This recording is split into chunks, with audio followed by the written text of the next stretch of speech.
With woodworking, a router is a real game changer where you can do little rounded overs and edge details and things. And I think this is it's an example for metalwork. But it just looks so much more professional. It starts to look like a proper component from an aircraft or something. That took like 5 seconds to put in. I'd seen it done just putting a couple of sockets in a vise, or one socket over the other and hitting. So I made up this little frame. So here's a closer look at this tool. So it really is just a block of wood off the floor, bore a hole, small socket, bore a hole, big socket. That looks like sort of double-sided wheel bolts or spark plug.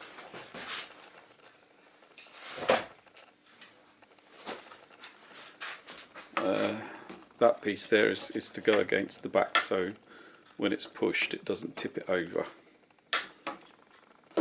And then this side, got these that engage in there just to stop it, just to try and keep it in line.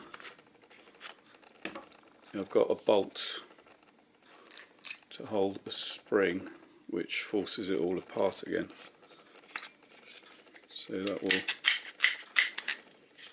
spring it in and out, and then that mounts against the bottom of the lathe here, sorry, the bottom of the vise, because all the action happens up the top, but then to get it to eject, it's really got to be pushed along there to get it to move nicely. Wind it in, and out it comes. And then the only thing to be careful of is not to drop it on the floor and lose the spring. Oh, little screws to slide along in there. So, I'm pleased with that. Might even get a coat of paint. Different. So I've got to the point where I've got this template and I've found these washers of the right size. So I'm going to try and make one that's going to be a little bit longer, but neater. So I want this offset to be right. I was struggling to line up left and right.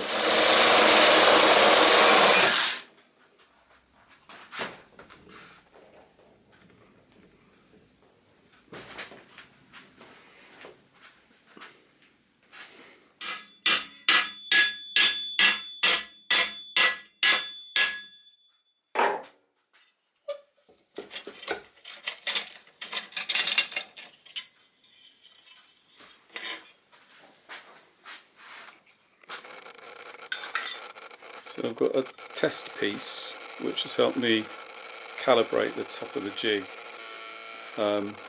aiming lines, and I've measured how high up it comes. And for what I want on this one, it's a 12mm spacer. So I'll pop that in. So the process is to line up the mark on the steel with the correct mark on the tool.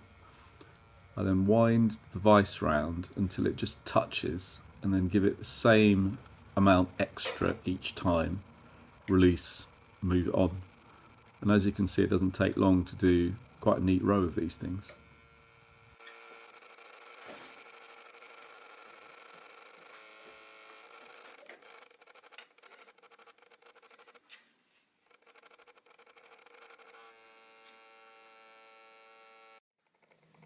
So I'm pleased for this. I've got the heights absolutely bang on, I've got the spacing bang on.